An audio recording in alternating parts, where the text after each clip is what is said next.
ದೇವರ ಅತಿ ಪರಿಶುದ್ಧವಾದ ನಾಮಕ್ಕೆ ಸ್ತೋತ್ರವಾಗಲಿ. ಕ್ರಿಸ್ತನ ಕೃಪೆ ಇನ್ನೊಂದು ಮುಂಜಾನೆಯಲ್ಲಿ ಈ ಉದಯ ಕಾಲದಲ್ಲಿ ನಾನು ನಿಮ್ಮೆಲ್ಲರನ್ನ ಭೇಟಿ ಮಾಡುವುದರಲ್ಲಿ ಸಂತೋಷ ಉಳ್ಳವನಾಗಿದ್ದೇನೆ.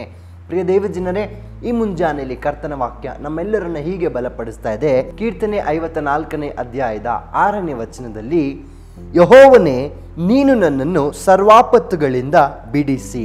ಪ್ರಿಯ ದೇವಜನರೇ, ನಾವು ನಂಬಿರುವ ಕರ್ತನಾದ ಯೆಹೋವನು, ನಾವು ನಿತ್ಯವೂ ಆತನ ಸಾನ್ನಿಧ್ಯದಲ್ಲಿ ಬಂದು ಪ್ರಾರ್ಥಿಸುವಾಗ ಕರ್ತನು ನಮ್ಮನ್ನು ನಡೆಸುವ ವಿಧ ಯಾವ ರೀತಿಯಲ್ಲಿ ಇರ್ತದಂದರೆ, ಸರ್ವ ಆಪತ್ತುಗಳಿಂದ ಆತನು ನಮ್ಮನ್ನು ಬಿಡಿಸಿ ಕಾಯುವವನಾಗಿದ್ದಾರೆ. ಸತ್ಯವೇದ ಸ್ಪಷ್ಟಪಡಿಸ್ತಾ ಇದೆ, ಆತನು ಸರ್ವ ಆಪತ್ತುಗಳು ಅಂದರೆ ನಮ್ಮ ಜೀವಿತದಲ್ಲಿ ಕೆಲವು ಬಾರಿ ನಾವು ಅಂದ್ಕೊಳ್ತೀವಿ, ಇಂತಹ ಸನ್ನಿವೇಶಗಳಲ್ಲಿ ನಾನು ದೇವರ ಸಹಾಯವನ್ನ ಪಡೆದುಕೊಳ್ಳೋದಕ್ಕೆ ಸಾಧ್ಯವಿಲ್ಲ, ಇಂತಹ ಘಟನೆಗಳಲ್ಲಿ ನಾನು ದೇವರನ್ನ ಕೂಗಿದ್ರೆ ಕರ್ತನು ನನ್ನ ಕೂಗಿಗೆ ಆಲಿಸುವುದಿಲ್ಲ ಅಂತ ನಾವೇ ನಮ್ಮ ಆಲೋಚನೆಯಲ್ಲಿ ಅನೇಕ ಪ್ರಕಾರ ನಾವು ಅಂದುಕೊಳ್ತೇವೆ. ಆದರೆ ವಚನ ಹೇಳ್ತಿದೆ, ನಾವು ನಂಬಿರುವ ದೇವರಾದ ಯೆಹೋವನು, ಕರ್ತನಾದ ಯೇಸು ಸ್ವಾಮಿ, ಆತನು ಸರ್ವ ಆಪತ್ತುಗಳಿಂದ ಅಂದರೆ ನಮ್ಮ ಜೀವಿತದಲ್ಲಿ, ನಮ್ಮ ಯಾತ್ರೆಯಲ್ಲಿ, ನಮ್ಮ ಜೀವಿತದ ಪ್ರತಿ ಗಳಿಗೆಯಲ್ಲಿ ಏನೇ ಸನ್ನಿವೇಶಗಳು ಬರಲಿ, ಏನೇ ಅಪಘಾತಗಳು, ಏನೇ ಆಪತ್ತುಗಳು, ಏನೇ ಕಠಿಣವಾದ ಕಾರ್ಯಗಳು ಬಂದರೂ ಕೂಡ ಆತನು ಬಿಡಿಸುವ ದೇವರಾಗಿದ್ದಾರೆ. ನಾವು ಸತ್ಯವೇದದಲ್ಲಿ ಅನೇಕ ಕಡೆ ನಾವು ನೋಡುವಂಥ ಒಂದೇ ಪದ ಇದಾಗಿದೆ, ಯೆಹೋವನು ಯೇಸು, ಆತನು ಬಿಡಿಸುವ ದೇವರಾಗಿದ್ದಾರೆ. ಹೌದಲ್ವಾ? ನಮ್ಮನ್ನು ಪಾಪಗಳಿಂದ ಬಿಡಿಸಿದ್ದಾರೆ, ಶಾಪಗಳಿಂದ ಬಿಡಿಸಿದ್ದಾರೆ, ರೋಗಗಳಿಂದ ಬಿಡಿಸಿದ್ದಾರೆ. ಅದೇ ಪ್ರಕಾರ ವಚನ ಹೇಳ್ತಿದೆ, ಆತನು ಸರ್ವ ಆಪತ್ತುಗಳಿಂದಲೂ ಬಿಡಿಸುವಂಥ ದೇವರಾಗಿದ್ದಾರೆ. ಅಂದರೆ ನಮ್ಮ ಜೀವಿತದ ಯಾತ್ರೆಯಲ್ಲಿ ಪ್ರತಿ ದಿನವೂ ದೇವರು ನನ್ನ ವಿಷಯವಾಗಿ, ನಿಮ್ಮ ವಿಷಯವಾಗಿ ಕಾಳಜಿಯನ್ನು ವಹಿಸುತ್ತಾರೆ ಅನ್ನುವುದು ಈ ವಾಕ್ಯ ಸ್ಪಷ್ಟಪಡಿಸ್ತದೆ. ಯಾಕೆ ಅಂದರೆ ಆತನು ಸರ್ವ ಆಪತ್ತುಗಳಿಂದ ಬಿಡಿಸುವುದಕ್ಕೆ ಶಕ್ತನು.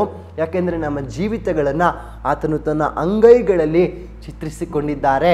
ನನ್ನ ಮಕ್ಕಳಿಗೆ ಯಾವ ಸಂದರ್ಭದಲ್ಲಿ, ಯಾವ ರೀತಿಯಲ್ಲಿ ನಾನು ಸಹಾಯ ಮಾಡಬೇಕನ್ನುವುದು ಕರ್ತನಾದ ದೇವರಿಗೆ ಚೆನ್ನಾಗಿ ಗೊತ್ತು. ಪ್ರಿಯರೇ, ನಾವೆಂದಿಗೂ ನಮ್ಮ ಆಲೋಚನೆಯ ಪರಿಮಿತಿಯಲ್ಲಿ ನಾವು ದೇವರ ಶಕ್ತಿಯನ್ನು ನೋಡುವುದು ಬೇಡ. ನಾವು ಪ್ರತಿದಿನ ಪ್ರಾರ್ಥಿಸೋಣ, ದೇವರೇ ನನ್ನನ್ನು ಸರ್ವಾಪತ್ತುಗಳಿಂದ ಬಿಡಿಸು, ರಕ್ಷಿಸು, ನಿನ್ನ ಕೈಯಿಂದಲೇ ನನ್ನನ್ನು ನಡೆಸು ಅಂತ ಪ್ರಾರ್ಥಿಸಬೇಕು. ಆಗ ತಾನೇ ನಮ್ಮ ಜೀವಿತ ಯಾವಾಗಲೂ ಸುರಕ್ಷಿತವಾಗಿ. ನಾವೆಷ್ಟೋ ಬಾರಿ ಭಯ ಪಡ್ತೇವೆ.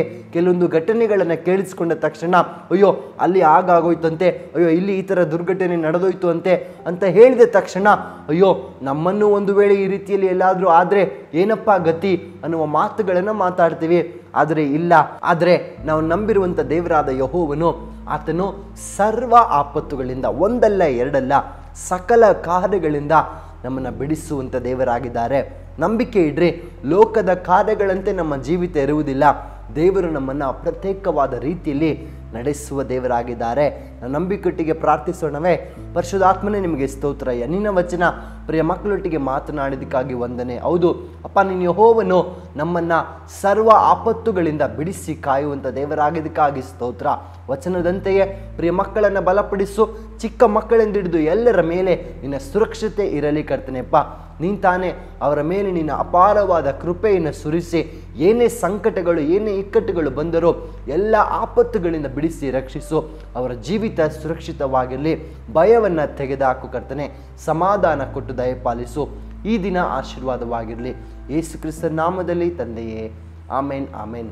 ದೇವ್ರ ತಾನೇ ನಿಮ್ಮನ್ನು ಆಶೀರ್ವದಿಸಲಿ. Thank you. ಬೇಕಾದ ಸ್ಥಳ God's grace prayer hall, Sunkadakatte, Magadi ಮುಖ್ಯ ರಸ್ತೆ, ಬೆಂಗಳೂರು 560091. ಗೂಗಲ್ ಮ್ಯಾಪ್ಸ್ ನಲ್ಲೂ ಕೂಡ ಗಾಡ್ಸ್ ಗ್ರೇಸ್ ಪ್ರೇಯರ್ ಹಾಲ್ ಎಂದು ನೀವು ಸರ್ಚ್ ಮಾಡಬಹುದು. Further details and prayer support, contact Word to Word Ministries, Bangalore. Phone 9008725814, 9008725815. God bless you.